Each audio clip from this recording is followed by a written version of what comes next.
Tamil Nadu engineering கவுன்சிலிங்கில் 2வது round முடிவுகள் எல்லாமே ஒன்றா வந்துக்கிட்டு இருக்கு. இப்போ வரைக்கும் 79,403 மாணவர்கள் சீட்டை வாங்கி கையில் வச்சுருக்காங்க. காலேஜுக்கு போகிறாங்களா, டிஎஃப்சிக்கு போகிறாங்களா அப்படிங்கிறது நமக்கு தெரியல.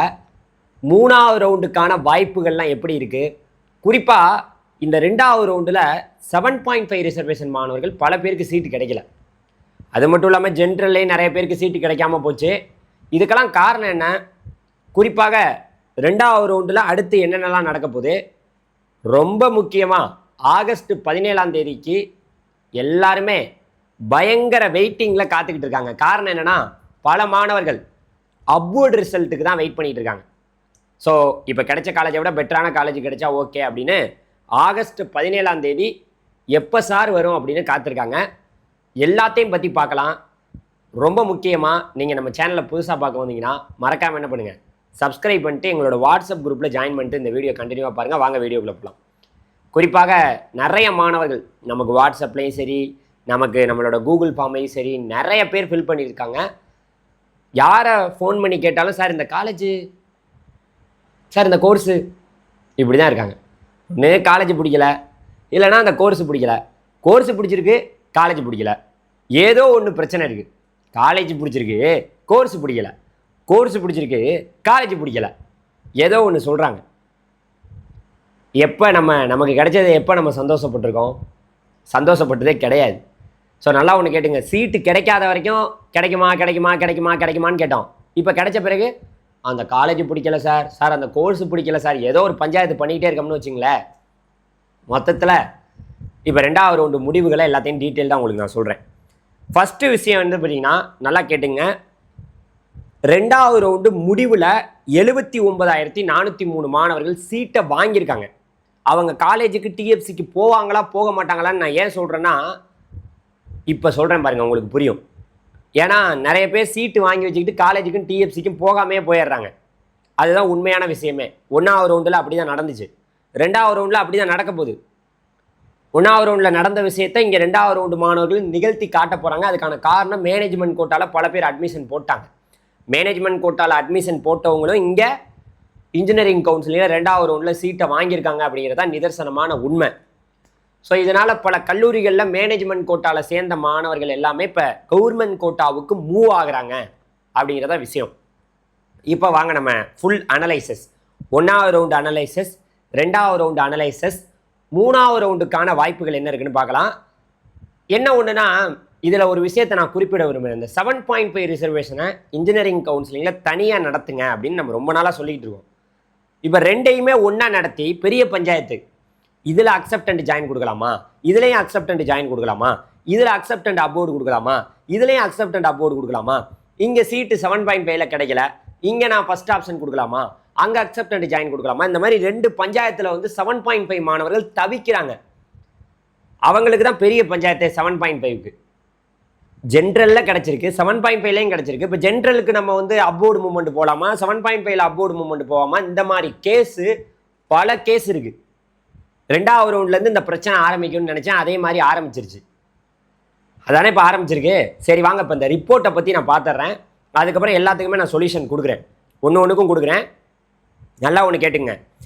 இப்போ இந்த 2வது ரவுண்டு மாணவர்கள் 79,403 மாணவர்களுக்கு இடங்கள் கிடைத்திருக்கு. அதில் ஜென்ரலில் வந்து பார்த்தீங்கன்னா 68,388 மாணவர்களுக்கும், 7.5ல 11,015 மாணவர்களுக்கும் சீட்டு கிடைச்சிருக்கு. நிறைய மாணவர்கள் 7.5ல எக்கச்சக்கமான மாணவர்கள் சீட்டை வாங்கிட்டாங்க, ஜென்ரல்லையும் வாங்கிட்டாங்க. இப்போது 2 சீட்டு நிறைய பேருக்கு கிடச்சிருக்கலாம், நிறைய பேருக்கு ஒரு சீட்டு மட்டும் ஜென்ரலில் உள்ள மாணவர்களுக்கு ஜென்ரல் சீட்டு மட்டும் தான் கிடச்சிருக்கலாம். ஸோ இப்போ நல்லா ஒன்று கேட்டுங்க, காலேஜுக்கு போகிறேன் அப்படின்னு சொன்னவங்களுக்கு ப்ரொவிஷனல் அலாட்மெண்ட்னு ஒன்று வரும். அந்த அலாட்மெண்ட்டில் என்னென்ன சர்டிஃபிகேட்லாம் கொண்டு வரணும்னு சொல்லிடுவாங்க. உங்களுக்கு ஆகஸ்ட் 9ஆம் தேதி அந்த இன்ஃபர்மேஷன் வந்துடும். அதே போல் ஆகஸ்ட் 9ஆம் தேதி காலையில் நீங்கள் இதே போல் எப்படி காலேஜ் பார்த்தீங்களோ அதிலே போய் நீங்கள் டவுன்லோட் பண்ணிக்கலாம். காலேஜுக்கு போகிறவங்க ப்ரொவிஷனல் அலாட்மெண்ட் எடுத்துகிட்டு காலேஜுக்கு ஆகஸ்ட் 13ஆம் தேதி கூட காலேஜுக்கு போயிட்டே இருக்கலாம். மீண்டும் சொல்கிறேன், காலேஜுக்கு போகையில் நம்ம யோசித்து நிதானமாக இங்கே கொண்டு போய் சர்டிஃபிகேட்டு பணத்தெல்லாம் ஒப்படைக்கணும். அங்கே ஒப்படைச்சிட்டோம்னா மறுபடியும் அந்த சர்டிஃபிகேட்டு பணத்தெல்லாம் மீண்டும் வாங்க முடியாதுங்கிறத தெரிஞ்சுக்கங்க. இது ஒரு பாயிண்ட், ஒரு கேஸ். 2வது கேஸு, அதாவது அக்செப்டன்ட் அப்வோர்டு கொடுத்து டிஎஃப்சிக்கு போகிறவங்க நல்லா ஒன்று கேட்டுங்க. டிஎஃப்சிக்கு போனாலும் கூட நீங்கள் கல்லூரி சேர போகிறீங்கன்னு தான் அர்த்தம். மறுபடியும் எனக்கு வேணாம் அப்படின்லாம் சொல்ல முடியாது. இப்போ கிடைச்ச காலேஜுக்கு சேர்ந்துக்கிறேன், இதை விட பெட்டரான காலேஜ் கிடைச்சா நான் சேர்ந்துக்கிறேன் அப்படின்னு தான் சொல்கிறீங்க. அதுக்கு நீங்கள் டிஎஃப்சிக்கு போகிறவங்களும் சர்டிஃபிகேட்டு இதெல்லாம் கொடுக்கும்போது அங்கேயுமே சில பேருக்கு பணம் போட்டிருப்பாங்க. அதுக்கு டென்டேட்டிவ் அலாட்மெண்ட் ஆர்டர்னு ஆகஸ்ட் 9ஆம் தேதி வரும். அதை எடுத்துக்கிட்டு ஆகஸ்ட் 13ஆம் தேதிக்குள்ளே நீங்கள் டிஎஃப்சியில் போய் சேர்ந்துக்கணும். நல்லா ஒன்று கேட்டுங்க, அந்த சர்டிஃபிகேட்டையும் பணத்தையும் காலேஜாக இருந்தாலும் சரி டிஎஃப்சியாக இருந்தாலும் சரி நீங்கள் கொடுக்கும்போது 1000 முறை யோசிங்க. இல்லை வேறு நான் பேராமெடிக்கல் போகணும், வேறு படிப்புக்கு போகணும், வேறு படிப்பில் சேர போகிறேன் அப்படின்னா யோசிச்சுட்டு நிதானமாக கொடுங்க. அப்புறம் பஞ்சாயத்தில் நிற்காதீங்க. சார் நான் கொடுத்துட்டேன், மறுபடியும் அந்த சர்டிஃபிகேட் பணத்தெல்லாம் ரிட்டர்ன் கொடுப்பாங்களா? கவர்மெண்ட் காலேஜ்னா ரிட்டர்ன் கொடுத்துருவாங்க. பேராமெடிக்கலில் சீட்டு கிடைச்சாலோ, எம்பிபிஎஸ்சில் சீட்டு கிடைச்சாலோ, இல்லை வேறு ஏதாவது படிப்புகளில் வெட்டினரியில் சீட்டு கிடைச்சாலோ கிடைச்சா கொடுத்துருவாங்க. ஆனால் தனியார் கல்லூரிகள் உங்களோட சர்டிஃபிகேட்டையும் பணத்தையும் ரிட்டர்ன் கொடுக்க மாட்டாங்க. ஒரு வாட்டி கல்லூரியில் சேர்ந்துட்டோம், பிடிக்கல, அப்புறம் மறுபடியும் போய் சர்டிஃபிகேட் பணத்தை கேட்டால் கொடுக்க மாட்டாங்க. அதனால் யோசனை பண்ணி நிதானமாக இந்த ஆகஸ்ட் 9ஆம் தேதியிலேருந்து ஆகஸ்ட் 13ஆம் தேதிக்குள்ளே காலேஜில் போய் சேர்றவங்களா இருந்தாலும் ரைட்டு, டிஎஃப்சியில் போய் சேர்றவங்களா இருந்தாலும் நிதானமாக யோசித்து நிதானமாக முடிவெடுங்க. அப்புறம் கொடுத்துவிட்டு நீங்கள் ஹைகோர்ட் இல்லை, நீங்கள் எவ்வளோ பெரிய லாயர் அழைச்சிட்டு போனாலும் நாங்கள் கொடுக்க முடியாதுப்பா, நாங்கள் தனியார் கல்லூரி இதுக்காக நடத்துகிறோம், நீ வருவ சேருவ பணத்தை வச்சு கட்டுவ அப்புறம் வேணான்ட்டு ஓடுவ, இதுக்காக நாங்கள் காலேஜை திறந்து வச்சுருக்கோம்னா அவன் கேட்பான், நீ தானே சேர்ந்த அப்புறம் ஏன் பிடிக்கலன்னு சொல்கிறேன்னு கேட்பான். அதனால் 1 முறைக்கு 2 முறைக்கு 3 முறைக்கு ஆகஸ்ட் 9ஆம் தேதியிலேருந்து ஆகஸ்ட் 13ஆம் தேதிக்குள்ளே காலேஜுக்கு போகிறவங்களா இருந்தாலும் சரி டிஎஃப்சிக்கு போகிறவங்களா இருந்தாலும் ரைட்டு, யோசித்து நிதானமாக முடிவு பண்ணுங்கள். சேர்ந்துட்டீங்க, மறுபடியும் சர்டிஃபிகேட் பணத்தை வாங்க முடியாது, சொல்லிட்டேன். இந்த இடத்துல மறுபடியும் சொல்கிறேன். சரி பார்த்துங்க. இப்போ 1ஆவது ரவுண்டோட ரிப்போர்ட்லேருந்து ஆரம்பிக்கிறேன். மொத்தமாக 1ஆவது ரவுண்டில் 37,976 மாணவர்கள் இருந்தாங்க. அதில் ஜென்ரலாக பார்க்கையில் 35,406 மாணவர்கள் இருந்தாங்க. அதில் ஜென்ரலாக சீட்டு கிடைச்சதுன்னு பார்த்தீங்கன்னா 24,674 மாணவர்களுக்கு தான் சீட்டு கிடைச்சது. அதே போல் 7.5ல் மொத்தமாக இருந்தது 2,570 மாணவர்கள். அதில் 7.5ல் சீட்டு கிடைச்சது 2,177 மாணவர்களுக்கு தான் சீட்டு கிடைச்சிது. இதுதான் 1ஆவது ரவுண்டோட ரிப்போர்ட்டு. ரொம்ப முக்கியமாக, அதாவது ஜென்ரல் 7.5 சீட்டு கிடைச்சவங்களோட ஒட்டுமொத்தத்தோட எண்ணிக்கை 26,851 மாணவர்களுக்கு 1ஆவது ரவுண்டில் இடம் கிடைச்சது. இதிலேயே மொத்தமாக இருந்த 37,976 மாணவர்களில் 26,851 மாணவர்கள் இடம் கிடைத்தனால பேலன்ஸ் எவ்வளோ பேர் மிஸ் ஆகுறாங்கன்னா 11,125 மாணவர்கள் மிஸ் ஆகுறாங்க 1ஆவது ரவுண்டில். ஒன்று சாய்ஸ் ஃபில்லிங் பண்ணாமல் போயிருக்கலாம், சீட்டு கிடைக்காம போயிருக்கலாம், சாய்ஸ் ஃபில்லிங் பண்ணி சீட்டு கிடைக்காம போயிருக்கலாம், ஏதோ ஒரு காரணத்தினால காலேஜ் சேராமல் போயிருக்கலாம். கிட்டத்தட்ட 11,125 மாணவர்கள் 1ஆவது ரவுண்டில் காணாமல் போயிட்டாங்க. சீட்டு கிடைக்காம போயிருக்கலாம், காலேஜ் சேராமல் போயிருக்கலாம், காலேஜ் கிடைச்சி சேராமல் போயிருக்கலாம், ஏதோ ஒரு பிரச்சனை. அதனால் 11,125 மாணவர்கள் 1ஆவது ரவுண்டிலேயே காணாமல் போயிருக்காங்க. அதை புரிஞ்சுக்கங்க. இப்போ அடுத்ததாக அப்படியே நம்ம 2ஆவது ரவுண்டுக்கு வரலாம். 2ஆவது ரவுண்டில் இன்னும் முடிவுகள் நமக்கு தெளிவாக கிடைக்கல. எப்போ கிடைக்கும்? ஆகஸ்ட் 17ஆம் தேதி தான் கிடைக்கும். அந்த ஆகஸ்ட் 17ஆம் தேதியை பற்றி நான் பேசி ஆகணும். ஆகஸ்ட் 17ஆம் தேதியை பற்றி நம்ம பேசுவோம். அதை பற்றி கொஞ்சம் இப்போ அடுத்து பேசலாம். இப்போ ரவுண்டு 2ஓட அந்த ஆகஸ்ட் 17ஆம் தேதி தான் ஃபைனல் ரிசல்ட்டு ரவுண்டு 2க்கு வரும். பட் இருந்தாலும் இப்போ இந்த சோசியல் மீடியாலலாம் நம்ம செய்தி ஊடகங்கள்லாம் வரக்கூடிய செய்தியை வச்சு நான் சொல்கிறேன். 2ஆவது ரவுண்டில் ஒட்டு மொத்தமாக 93,117 மாணவர்கள் இருந்தாங்க. அதில் ஜென்ரலாக பார்க்கையில் 77,651 மாணவர்கள் இருந்தாங்க. அதில் 7.5ல் இருந்தவங்க மொத்தமாக பார்த்திங்கன்னா 15,466 மாணவர்கள். இதில் ஜென்ரலாக இருந்த 77,651 மாணவர்களில் 68,388 மாணவர்களுக்கு தான் ஜென்ரலில் சீட்டு கிடச்சிருக்கு.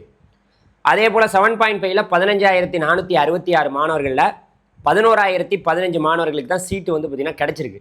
இப்போ இதில் கவனிக்க வேண்டிய பாயிண்ட் என்னென்னா, இது கிடச்சிருக்கு எவ்வளோ பேருக்கு? ஜென்ரலாக பார்த்திங்கன்னா 68,388 மாணவர்களுக்கும் 7.5ல் 11,015 மாணவர்களுக்கும் சீட்டு பார்த்திங்கன்னா இப்போ கிடச்சிருக்கு. இந்த 68,388 மாணவர்கள் கல்லூரிக்கு போவாங்களா? இவங்க எந்த ஆப்ஷன் கொடுத்தாங்க? ஒருவேளை 3rd ரவுண்டுக்கு போகிறேன்னு சொன்னாங்களா? என்ன கொடுத்தாங்க அப்படிங்கிறது தெரியல. இந்த 68,388 மாணவர்களாக இருக்கட்டும், இந்த 11,015 மாணவர்கள் என்ன முடிவெடுத்தாங்க? நாங்கள் காலேஜுக்கு போகிறேன்னு சொன்னாங்களா? இல்லை டிஎஃப்சிக்கு போகிறேன்னு சொன்னாங்களா? இல்லை நாங்கள் இது வேணாம் நாங்கள் அடுத்த ரவுண்டுக்கு போகிறோம்னு சொன்னாங்களா? என்ன சொன்னாங்கன்னு தெரியல. ஆனால் இவ்வளோ பேருக்கு இடம் கிடைத்திருக்கு. இவங்கெல்லாம் என்ன முடிவு எடுக்க போகிறாங்கன்னு தெரியல. இது ரெண்டையும் கூட்டினீங்கன்னா மொத்தமே 2வது ரவுண்டில் 79,403 மாணவர்களுக்கு தான் இடம் கிடைத்திருக்கு. இதில் கோபியோட கணிப்பு என்னென்னா ஒரு 60,000 பேர், ஒரு 60,000 பேர் காலேஜில் சேர வாய்ப்பு இருக்குது. அவ்வளோதான் விஷயம். இதான் விஷயம். இப்போ இந்த 79,403 பேரை வச்சு பார்க்கையில் இதுலையுமே 93,117 மாணவர்கள் மொத்தமாக இருந்ததில் 79,403 மாணவர்கள் தான் சீட்டை வாங்கியிருக்காங்க. இவங்க காலேஜுக்கு போகிறாங்களா, டிஎஃப்சிக்கு போகிறாங்களா, இல்லை 3வது ரவுண்டுக்கு போகிறாங்களாங்கிறதே தெரியல. இதுலையுமே 13,714 மாணவர்கள் மிஸ் ஆகுறாங்க. சீட்டு கிடைக்காம போயிருக்கா, இல்லை அவங்க சீட்டு சாய்ஸ் ஃபில்லிங் பண்ணாங்களா, பண்ணி கிடைக்காம போச்சான்னு தெரியல. 13,714 மாணவர்கள் 2வது ரவுண்டில் மிஸ் ஆகுறாங்க. ஒன்று சாய்ஸ் ஃபில்லிங் பண்ணாமல் இருந்திருக்கலாம், ஒன்று சாய்ஸ் ஃபில்லிங் பண்ணி சீட்டு கிடைக்காம இருந்திருக்கலாம். அப்படிங்கிறது தான் விஷயம். 13,714 மாணவர்கள் மிஸ் ஆகுறாங்க இந்த 2வது ரவுண்டு ரிப்போர்ட்டில். இப்போ மொத்தமாக உங்கள்கிட்ட ஒரு தெளிவான விவரத்தை சொல்கிறேன். தமிழகத்தில் 1,90,000 சீட் இருக்குது இன்ஜினியரிங் சீட்டு. அதில் 7.5 சீட்டு ஒரு மொத்தமாகவே நமக்கு ஒரு 15,000 14,000 சொச்ச சீட் இருக்குது. அந்த 14,000 சீட்டில் பார்த்திங்கன்னா இப்போ ஆல்மோஸ்ட் 7.5 சீட்டு தான் பார்த்திங்கன்னா 3rd ரவுண்டுக்கு வருமானு கேட்டிங்கன்னா வரலாம். ஒரு 2,000, ஒரு 1,000, 2,000 வரலாம். அது எங்கேயாவது இருக்கும். அதை தேடி தேடி எடுக்கணும் 3வது ரவுண்டு மாணவர்கள்.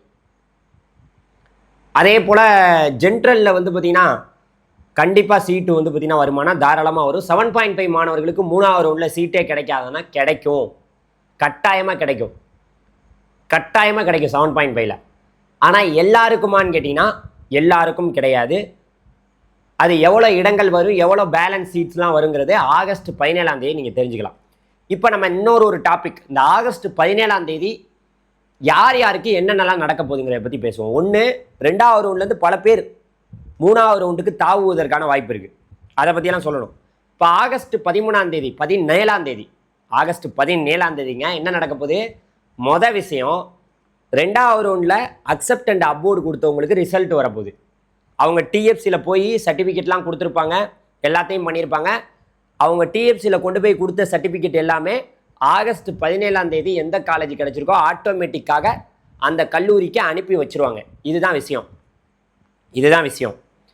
அடுத்ததாக ஆகஸ்ட் 17ஆம் தேதி என்ன நடக்க போகுது? நிறைய பேருக்கு நாட்டல் அட்டட் வந்திருக்கும், சீட்டு கிடைக்காம போயிருக்கும். அவங்களுக்கெல்லாம் மீண்டும் ஆகஸ்ட் 17ஆம் தேதி சீட்டு கிடைக்கலாம். அடுத்ததாக கிடைச்ச சீட்டு வேணாம், இதை விட பெட்டரான காலேஜ் கிடைச்சா ஓகே, இல்லாட்டி நான் அடுத்த ரவுண்டுக்கு பார்த்துக்கிறேன் அப்படின்னு சொன்னவங்களுக்குலாம் ஆகஸ்ட் 17ஆம் தேதி ரிசல்ட் வரலாம்.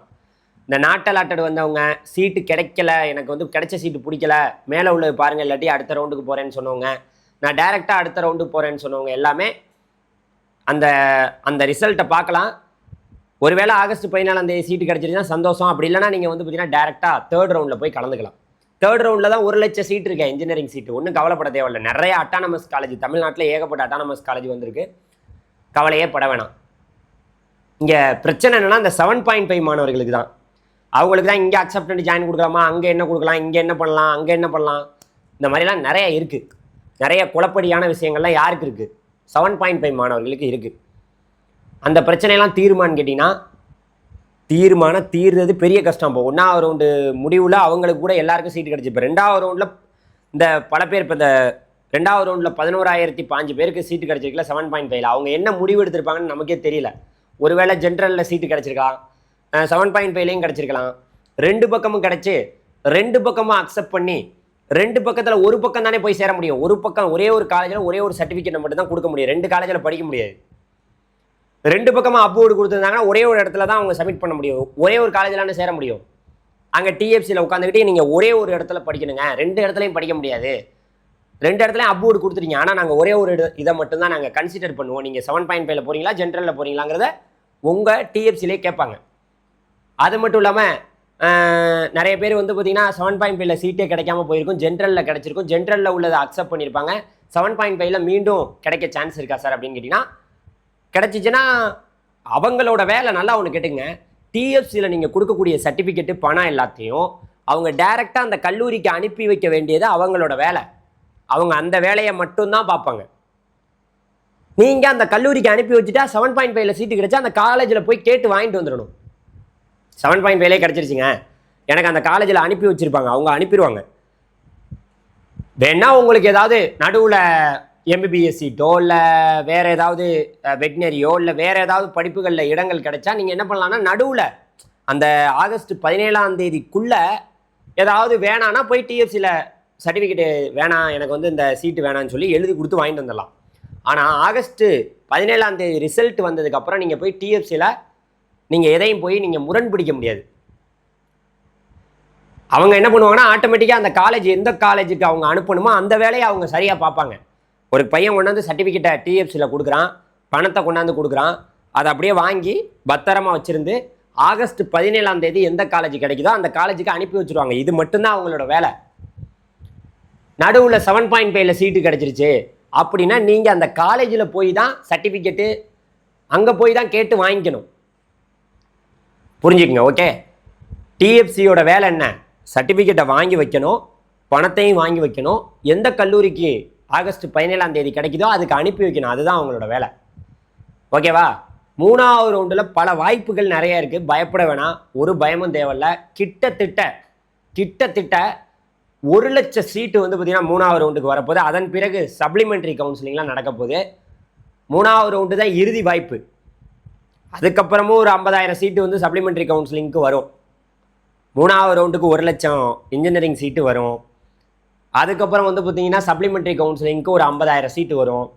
அதனால் சப்ளிமெண்ட்ரி கவுன்சிலிங் வரைக்கும் நடக்கும். சப்ளிமெண்ட்ரி கவுன்சிலிங்க்கு தனியாக எல்லாரும் அப்ளை பண்ணலாம்.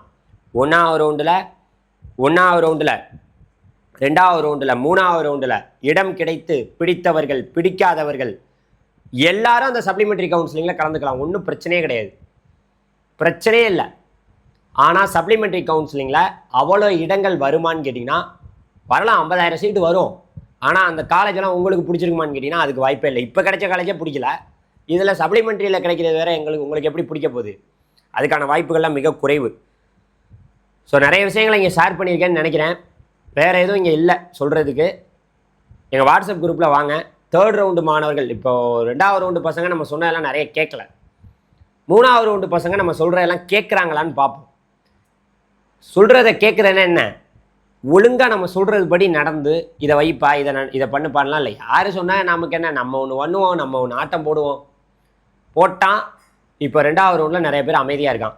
3rd ரவுண்டில் ஆட்டம் போடுறவங்க அமைதியாக நம்ம சொல்கிற சில விஷயங்களை அப்படியே எடுத்துக்கங்க, பயன்படுத்தி ஒழுங்காக சீட்டை வாங்கிட்டு காலேஜில் போய் படிக்க பார்க்கலாம். 2வது ரவுண்ட்லேருந்து 3வது ரவுண்டு போகிறவங்களுக்கு 3rd ரவுண்டில் சீட்டு கிடைக்காமலாம் போயிடாது. 3rd ரவுண்டில் எல்லாருக்கும் சூப்பரான காலேஜ் கிடைக்கும். தைரியமாக இருங்க. அடுத்த ஒரு நல்ல வீடியோவில் சந்திக்கிறேன். மிக்க நன்றி. உங்கள் அன்புடன் உங்கள் கோபி. நீங்கள் எப்போதும் எங்களோடு இணைந்திருந்தால் நாங்கள் எப்போதுமே வளர்ந்து கொண்டே இருப்போம். நன்றி. தேங்க்யூ.